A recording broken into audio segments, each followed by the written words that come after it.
Welcome to teams kitchen secrets. ഇന്ന് നമ്മൾ നല്ലൊരു ചെമ്മീൻ ഫ്രൈ ആണ് ഉണ്ടാക്കുന്നത്. കാന്താരി ചേർത്തിട്ടുള്ള ചെമ്മീൻ ഫ്രൈ. അപ്പോൾ നമ്മൾ ഇതൊരു ക്ലീൻ ചെയ്ത് കഴിയുമ്പോൾ ഒരു 300 ഗ്രാം ചെമ്മീനുണ്ട്. നമുക്ക് ആവശ്യത്തിന് കാന്താരി ഒരു 10-15 കാന്താരി ഞാൻ എടുത്തിട്ടുണ്ട്. പിന്നെ ഒരു ചെറിയ സവോള, കുറച്ച് ചുവന്നുള്ളി, തേങ്ങാക്കൊത്ത്, കറിവേപ്പില. ഇതെല്ലാം നമുക്കൊന്ന് ക്രഷ് ചെയ്തെടുക്കാനുള്ളതാണ്. അപ്പോൾ ഈ സവോളയൊന്ന് ഒരു ചെറിയ പീസായിട്ട് ഒന്നിട്ട് കൊടുക്കും. പിന്നെ നമ്മൾ എരിവിനായിട്ട് നമ്മളിവിടെ ഉപയോഗിക്കുന്നത് കാന്താരിയും പെപ്പറുമാണ്. 1/2 ടേബിൾ സ്പൂൺ കുരുമുളക്, ഇത് പൊടിക്കാത്തതാണ്, ഇത് നമ്മൾ ചേർത്ത് കൊടുക്കുന്നു. പിന്നെ ഒരു 1/4 ടീസ്പൂൺ പെരിഞ്ജീരകം. എന്നിട്ട് ഈ കാന്താരി ഇതിനകത്തോട്ട് ചേർക്കുന്നു. പിന്നെ ചുവന്നുള്ളി, ഇതെല്ലാം ഒന്ന് ക്രഷ് ചെയ്തെടുത്താൽ മതി കേട്ടോ, ഒരുപാട് അരഞ്ഞു പോകരുത്. ഈ കറിവേപ്പിലയും കൂടെ ഇതിനകത്തോട്ട് ഞാൻ ഇടുന്നുണ്ട്. ഇത് നമുക്കൊന്ന് ക്രഷ് ചെയ്തെടുക്കാം. എന്നിട്ട് നമുക്ക് കുക്ക് ചെയ്യുന്നത് കാണിക്കാവേ. ഞാനിവിടെ ഒരു പാൻ എടുത്ത് വെച്ചിട്ടുണ്ട്. അതിൽ ഞാനൊരു 1.5 ടേബിൾ സ്പൂൺ വെളിച്ചെണ്ണ ഒഴിച്ചിട്ടുണ്ട്. എന്നിട്ട് ഒരു 5-6 ഉലുവ ഞാൻ അതിനകത്ത് ഇട്ടിട്ടുണ്ട്. അതൊന്ന് പൊട്ടി വരുമ്പോൾ നമുക്ക് ഈ തേങ്ങാക്കൊത്ത് ചേർത്ത് കൊടുക്കാം. തേങ്ങാക്കൊത്ത് ഇതിനകത്ത് കിടന്നൊന്ന് ഫ്രൈ ആകണേ. എന്നിട്ട് നമുക്ക് ഈ ക്രഷ് ചെയ്ത് വെച്ചേക്കുന്ന കാന്താരി, മറ്റേ സവോള, ചെറിയ ഉള്ളി, പെപ്പർ, ഇതെല്ലാം കൂടെ അങ്ങോട്ട് ഇതിനകത്ത് ചേർത്ത് കൊടുക്കും. ഈ എണ്ണയിൽ കിടന്ന് നന്നായിട്ടൊന്ന് വഴന്നു വരണേ, അതിൻ്റെ ആ ഒരു പച്ചമണമൊക്കെ ഒന്ന് മാറണേ. എല്ലാം നമ്മൾ ക്രഷ് ചെയ്തിട്ടേ ഉള്ളൂ, ഒരുപാട് അരച്ചിട്ടില്ല കേട്ടോ. ഇതിനകത്ത് നമ്മൾ മഞ്ഞൾപ്പൊടി ചേർത്തിട്ടില്ല. അപ്പോൾ ഒരു 1/4 ടീസ്പൂൺ മഞ്ഞൾപ്പൊടിയും കൂടെ ചേർക്കുന്നുണ്ട്. ഈ മഞ്ഞൾപ്പൊടിക്ക് ഒരു നല്ലൊരു റോ ടേസ്റ്റ് ഉണ്ട്. അപ്പോൾ അതിൻ്റെ ആ ഒരു കുത്തലൊക്കെ ഒന്ന് മാറി കിട്ടണം. ഇത് വളരെ ടേസ്റ്റി ആയിട്ടുള്ള ഒരു ചെമ്മീൻ ഫ്രൈ ആണ് കേട്ടോ. ഇതിനകത്ത് ആ കാന്താരിയും കുരുമുളകും കൂടെ ഇടുന്നുണ്ട്. അത്യാവശ്യം നല്ല എരിവുണ്ട്. എരിവുള്ള ഒരു ഫ്രൈ ഐറ്റം ഇത് കേട്ടോ. ഇതിൻ്റെ കൂടെ നല്ല ഒഴിച്ചുകറികളൊക്കെ കഴിച്ചു കഴിഞ്ഞാൽ ചോറിൻ്റെ കൂടെ നല്ലതായിരിക്കും. ചെമ്മീൻ കൊണ്ട് തന്നെ പല ടൈപ്പ് ഒഴിച്ചുകറികളൊക്കെ എൻ്റെ ചാനലിൽ ഇട്ടിട്ടുണ്ട്. അതെല്ലാവരും ഒന്ന് ട്രൈ ചെയ്യണം. ഇതിൻ്റെ കൂടെയൊക്കെ അത് നന്നായിട്ട് ചേർന്ന് പോകും. ഇതിൻ്റെ ആ ഒരു പച്ചമണം ശരിക്കും മാറണം കേട്ടോ. 2-3 മിനിറ്റ് എടുത്ത് നന്നായിട്ട് ഇത് വഴറ്റിയെടുക്കും. ഇനി നമുക്ക് ആവശ്യത്തിന് ഉപ്പും കൂടെ ചേർത്ത് കൊടുക്കാവേ. ചാനലൊക്കെ ഇഷ്ടമാവുകയാണെങ്കിൽ എല്ലാവരും സബ്സ്ക്രൈബ് ചെയ്യാനും ലൈക്ക് ചെയ്യാനും ഷെയർ ചെയ്യാനും ഒന്നും മറക്കല്ലേ. ഇത് നന്നായിട്ടൊന്ന് വഴന്ന് കിട്ടിയിട്ടുണ്ട്. കുരുമുളകൊക്കെ ആണെങ്കിലും അധികം അങ്ങ് പൊടി പോലെ ആയിട്ടില്ലേ, ഒന്ന് ചതഞ്ഞ് കിട്ടിയിട്ടേ ഉള്ളൂ. ഇനി നമുക്ക് ഇതിലേക്ക് ഈ ചെമ്മീൻ ആഡ് ചെയ്യാം. ഈ മിക്സിയുടെ ജാറിലേക്ക് ഒരു സ്വല്പം വെള്ളം ഒഴിച്ചു, ഒരുപാട് വേണ്ട കേട്ടോ, സ്വല്പം വെള്ളം ഒഴിച്ചു. എന്നിട്ട് ആ അരപ്പെല്ലാം ശരിക്കും ഇങ്ങ് കിട്ടും നമുക്ക്. ഇത് നന്നായിട്ടൊന്ന് മിക്സ് ചെയ്യുക. നമ്മൾ ഇതുവരെയും സിമ്മി വെച്ചായിരുന്നു എല്ലാം ചെയ്തുകൊണ്ടിരുന്നത്. ഇപ്പോൾ ഒരു മീഡിയം ഫ്ലെയിമിലോട്ട് മാറ്റിയിട്ടുണ്ട് ഞാൻ.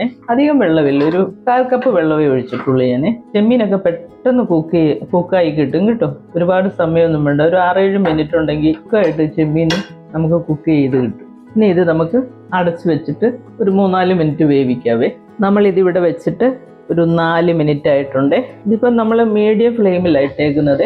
വെള്ളമൊക്കെ കണ്ടോ അങ്ങ് വറ്റി. നമ്മളൊരു 1/4 കപ്പ് വെള്ളമേ ഒഴിച്ചിട്ടുള്ളൂ. ഇനി നമുക്ക് സിമ്മിലേക്ക് മാറ്റിയേക്കണേ. വെള്ളം എല്ലാം വറ്റിയിട്ടുണ്ട്. ഇനിയിപ്പം ഈ എണ്ണയൊക്കെ തെളിഞ്ഞു വരുന്ന കണ്ടോ, ഈ എണ്ണയ്ക്കകത്ത് കിടന്ന് ഒന്ന് ഫ്രൈ ആയാൽ മതി കേട്ടോ. അത് ഞാനൊരു 2-3 മിനിറ്റ് ഇതിങ്ങനെ ഇട്ടേക്കും ചെറിയ തീയിലെ. അപ്പോഴത്തേന് ഇതിനകത്ത് ഒരു 5-6 മിനിറ്റ് മതി ശരിക്കും പറഞ്ഞാൽ പ്രോൺസ് വെന്ത് കിട്ടാൻ കേട്ടോ. കാരണം എന്താണെന്ന് വെച്ചാൽ ഇത് ഒത്തിരി ഓവർ കുക്ക് ആയിപ്പോയോണ്ടല്ലോ, ഇത് ശരിക്കും പറഞ്ഞാൽ റബ്ബർ പോലെ ആയിപ്പോവും. അതുകൊണ്ട് നമ്മൾ ഒരുപാട് ഇട്ട് കുക്ക് ചെയ്യരുത് പ്രോൺസ് കേട്ടോ. വീഡിയോ ഒക്കെ സ്കിപ്പ് ചെയ്യാതെ കാണണേ. നമ്മൾ ചെറിയ ചെറിയ ടിപ്സ് ഒക്കെ പറഞ്ഞു തരുമ്പോൾ അപ്പം നിങ്ങൾക്ക് എല്ലാം മനസ്സിലാവുകയെ. ഇനി അടച്ചു വെച്ചിട്ട് ഒരു 3 മിനിറ്റും കൂടെ ഞാൻ ഈ സിമ്മിലിട്ടേക്കും കേട്ടോ. എന്നിട്ട് നമുക്ക് നോക്കാം. നമ്മുടെ ചെമ്മീൻ ഇവിടെ സിമ്മിൽ വെച്ചിട്ട് ഒരു 3 മിനിറ്റും കൂടെ ആയേ. ഇപ്പം കണ്ടോ എണ്ണയൊക്കെ തെളിഞ്ഞ് നല്ല വെള്ളമെല്ലാം വറ്റിയിട്ടുണ്ട് കേട്ടോ. നല്ല സെറ്റായിട്ടുണ്ട്. നമ്മുടെ കാന്താരി ചെമ്മീൻ ഫ്രൈ ഇവിടെ റെഡി ആയിട്ടുണ്ട്. ഇത് വളരെ ടേസ്റ്റി ആയിട്ടുള്ള, നമ്മൾ ഇതിനകത്ത് ഒട്ടും ചില്ലി പൗഡർ ഒന്നും ഇടുന്നില്ല. കാന്താരിയുടെയും ഈ പെപ്പർ പൗഡറിൻ്റെയും മാത്രം എരിവേ ഉള്ളൂ ഇതിനകത്ത്. അപ്പോൾ ഒരു സ്വല്പം എരിവ് ചെമ്മീനൊക്കെ മുന്നിട്ട് നിൽക്കുമ്പോൾ ഉണ്ടല്ലോ ഒരു പ്രത്യേക ടേസ്റ്റായി കേട്ടോ. നമ്മൾ ഈ ഫ്രൈ ഐറ്റം ഒക്കെ ഉണ്ടാക്കുമ്പോൾ എപ്പോഴും ഉണ്ടല്ലോ ഏറ്റവും ലാസ്റ്റ് നമ്മളത് ഇറക്കാൻ പോകുമ്പോഴുണ്ടല്ലോ ഒരു സ്വല്പം പെപ്പർ പൗഡറും കൂടെ ആഡ് ചെയ്യണേ. ഇത് ഓൾറെഡി ഉണ്ട് ആവശ്യത്തിന് എരിവ്, എന്നാലും ഇതിൻ്റെ ഒരു ഫ്ലേവർ മുന്നിട്ട് നിൽക്കണേ. അത് നമ്മൾ കൈ കൊണ്ട് തന്നെ ഒന്ന് സ്പ്രെഡ് ചെയ്ത് കൊടുക്കണേ. അപ്പോൾ അധികം ആകുകയില്ല. നമ്മൾ സ്പൂണൊക്കെ ഇട്ട് അങ്ങോട്ട് ഇട്ട് കഴിയുമ്പോൾ ചിലപ്പോൾ അതങ്ങ് കൂടിപ്പോവും. കയ്യിലൊരു സ്വല്പം എടുത്തിട്ട് ഒന്ന് ആഡ് ചെയ്യുകയാണെങ്കിൽ നല്ല ടേസ്റ്റ് ആയിരിക്കും കേട്ടോ. ഗരം മസാലയാണേലും പെപ്പർ പൗഡർ ആണെങ്കിലും എല്ലാം ഫ്രഷ് ആയിട്ട് പൊടിച്ച് നമ്മൾ കറി ചേർക്കുന്നതാണ് ഏറ്റവും ടേസ്റ്റ്. നമ്മൾ പൊടിച്ച് വെച്ച് കഴിയുമ്പം കുറച്ച് ദിവസം കഴിയുമ്പോൾ അതിൻ്റെ ഫ്ലേവറൊക്കെ അങ്ങ് പോകും. അതുകൊണ്ട് എപ്പോഴും ശ്രദ്ധിക്കുക, നമ്മൾ ഇങ്ങനെയുള്ള ഐറ്റം ഒക്കെ ഉണ്ടാക്കുമ്പോൾ. നമ്മളിപ്പോൾ ഫിഷ് ഫ്രൈ ഒക്കെ എടുക്കുമ്പോൾ നമ്മളിപ്പം പൊടിച്ച് വെച്ച് എടുത്താലും കുഴപ്പമില്ല. പക്ഷെ ഇങ്ങനെയുള്ള സാധനങ്ങളൊക്കെ എടുക്കുമ്പോൾ എപ്പോഴും നമ്മൾ ഫ്രഷ് ആയിട്ട് ചെയ്യാൻ നോക്കണേ. ഇനി നമുക്കൊരു സ്വല്പം കറിവേപ്പിലയും കൂടെ അങ്ങോട്ട് ആഡ് ചെയ്താൽ മതി. കറിവേപ്പില എത്ര ഇട്ടാലും നല്ലതാണ്. ഇവിടെ കുറച്ചേ ഉള്ളൂ കേട്ടോ, അതുകൊണ്ട് ഞാൻ കുറച്ചെടുത്തു. ഇനി നമുക്ക് ഗ്യാസ് അങ്ങ് ഓഫ് ചെയ്തേക്കാം. ഇനി നമുക്കിതൊരു ബൗളിലേക്ക് മാറ്റിയാൽ മതി.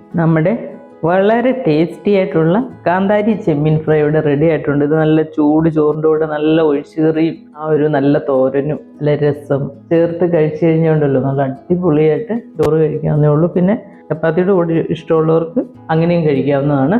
കാന്താരിയുടെയും പെപ്പർ പൗഡറിൻ്റെയും ആ ഒരു എരിവും ആ ഒരു ടേസ്റ്റും മാത്രമേ ഉള്ളൂ. ഇത് എല്ലാവരും ഒന്ന് ട്രൈ ചെയ്യുക. അടുത്തൊരു വീഡിയോ ആയിട്ട് നമുക്ക് അടുത്ത ദിവസം കാണാം. താങ്ക്